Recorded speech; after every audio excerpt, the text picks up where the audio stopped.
Video ini dipersembahkan oleh Bandung Studi Club, Smart Friend, dan Khan Academy.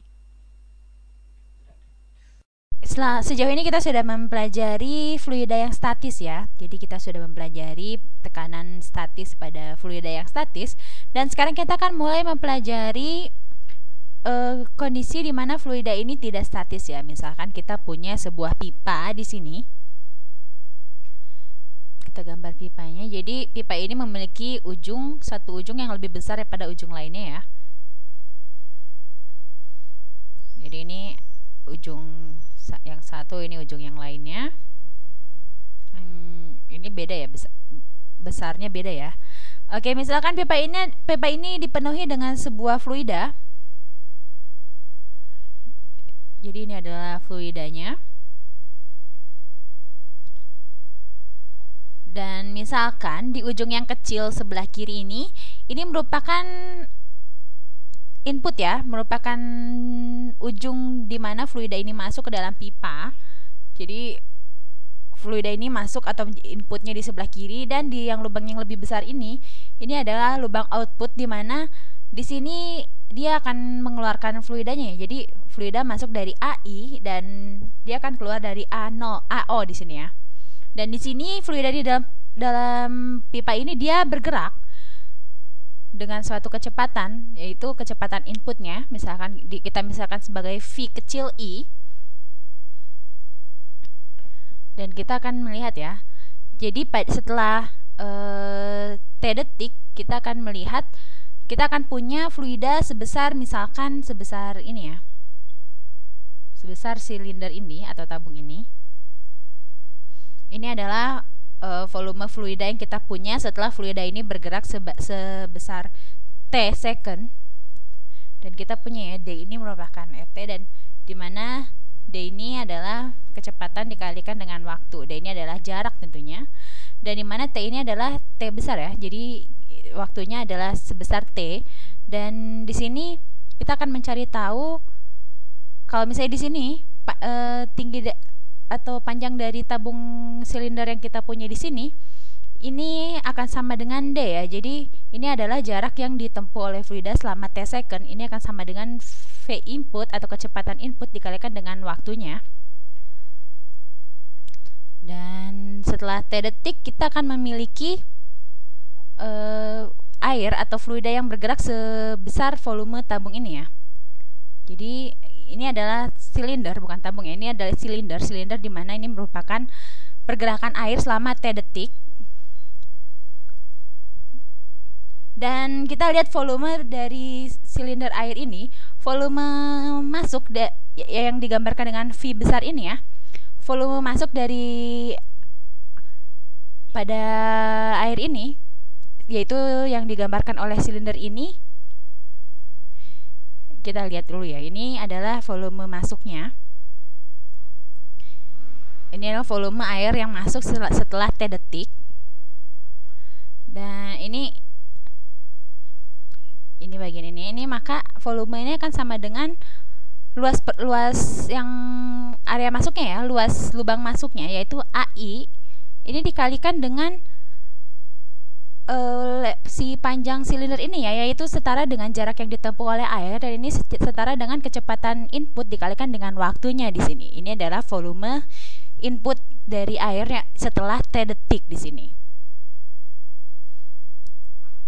Dan jelas di sini liquid atau fluida yang ada di sini dia tentunya tidak bersifat tidak dapat dikompres atau dipadatkan, sehingga fluida yang masuk ini akan sama dengan fluida yang keluar. Dan di sini ya, jadi fluida yang masuk akan sama dengan fluida yang keluar. Jadi berapapun air yang masuk ke dalam pipa ini akan sama dengan volumenya, akan sama dengan fluida yang keluar dari pipa ini. Dan di sini kita mengasumsikan kalau pergerakan fluida di dalam pipa ini dia tidak mengalami friksi apapun, atau ya dia tidak mengalami gangguan ya, tidak ada hambatan di dalam pipa ini, sehingga di sini kita memiliki aliran yang bersifat laminar di sini. Jadi di sini kita asumsikan dia mengalami aliran yang bersifat laminar di mana viskositas atau kekentalan fluida ini sangat rendah sehingga alirannya akan lancar ya. Oke, mengenai viskositas akan kita bahas di video-video selanjutnya. Di mana viskositas yang tinggi ini digambarkan dengan fluida yang berbentuk sirup ya, itu sangat kental ya.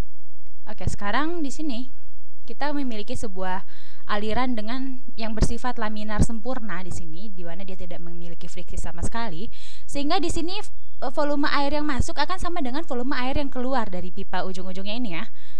Dan di sini setelah waktu T detik kita akan memiliki volume air yang keluar, kita gambarkan dalam ke dalam bentuk silinder ini ya. Lagi-lagi kita gambarkan ke dalam bentuk silinder ini untuk menggambarkan volume air yang keluar setelah T detik.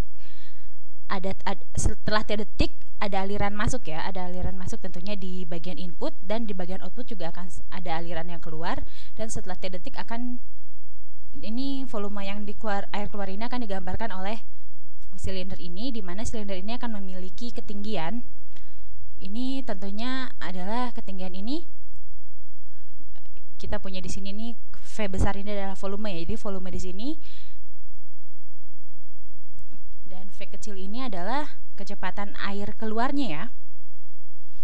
Jadi di sini volume si air yang keluar ini akan sama dengan luas dari penampang dia keluar di sini dikalikan dengan jarak yang ditempuhnya selama T detik ya. Maka ini akan sama dengan A0 atau A output dikalikan dengan tingginya, yaitu V0 dikalikan T di sini. Dan V kecilnya adalah kecepatan air yang keluarnya ya.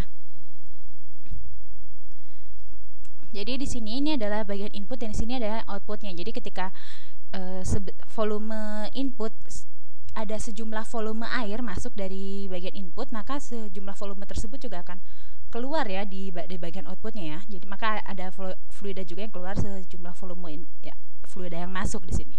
Sehingga volume air yang masuk sama dengan volume air yang keluar, sehingga kita bisa melakukan persamaan di mana AI dikalikan kecepatan input dikalikan dengan waktu ini akan sama dengan A output atau luas lubang outputnya ya, dikalikan dengan kecepatan output dikalikan waktu atau T, dan T ini bernilai sama ya. Dan karena ada di kedua sisi, maka kita akan bagi kedua sisi ini dengan T, maka kita akan memiliki A input dikalikan dengan kecepatan input ini sama dengan A output dikalikan kecepatan output, dan inilah yang disebut dengan persamaan kontinuitas dari fluida. Oke, sekarang kita akan melakukan contohnya juga di sini. Dan kita lihat ya, di sini kita punya volume ini merupakan meter per second ya tentunya di sini. Oh, ternyata waktu kita tidak cukup untuk melakukan contoh di sini, jadi kita lakukan contoh di video selanjutnya. Dan di sini kita punya ya. Jadi di sini ada volume yang masuk dan volume yang keluar setelah T second. Dan di sini kita lihat apa yang terjadi jika kita membagi volume ini per waktu, kita akan mendapatkan yang namanya flux, atau flux ini sama dengan berapa banyak sesuatu melewati dari suatu permukaan dibagi terhadap waktu ya. Jadi kita punya di sini flux ini sebagai volume yang dibagikan dengan waktu, yang dalam hal ini permukaan adalah lubang input dan lubang output dari pipa ini ya. Jadi ini yang disebut dengan yang namanya flux. Dan flux ini ya kita sering mendengar istilahnya juga ya mungkin ya. Oke, sekarang kita lihat apakah kita bisa menggunakan flux ini untuk mencari suatu persamaan lagi yang baru dengan yang. Jadi kita akan membuat suatu persamaan yang unik, yang menarik lagi dari persamaan kontinuitas, serta dari flux di sini kita punya ya volume dibagikan dengan waktu ini sama dengan flux. Dan ada juga beberapa orang yang menyebut flux ini sebagai R atau menotasikan flux ini sebagai R ya, dengan satuan meter kubik per second tentunya. Dan juga di sini kita memiliki persamaan kontinuitas, di mana persamaan ini adalah luas area input dikalikan dengan kecepatan input dari fluida ini sama dengan luas area output dikalikan dengan kecepatan output fluida kita. Ini output. Dan ini yang disebut dengan persamaan kontinuitas yang berlaku pada aliran yang bersifat laminar ya. Oke, ternyata waktu kita sudah habis, jadi kita akan lanjutkan lagi di video selanjutnya ya. Video ini dipersembahkan oleh Bandung Studi Club, Smart Friend, dan Khan Academy.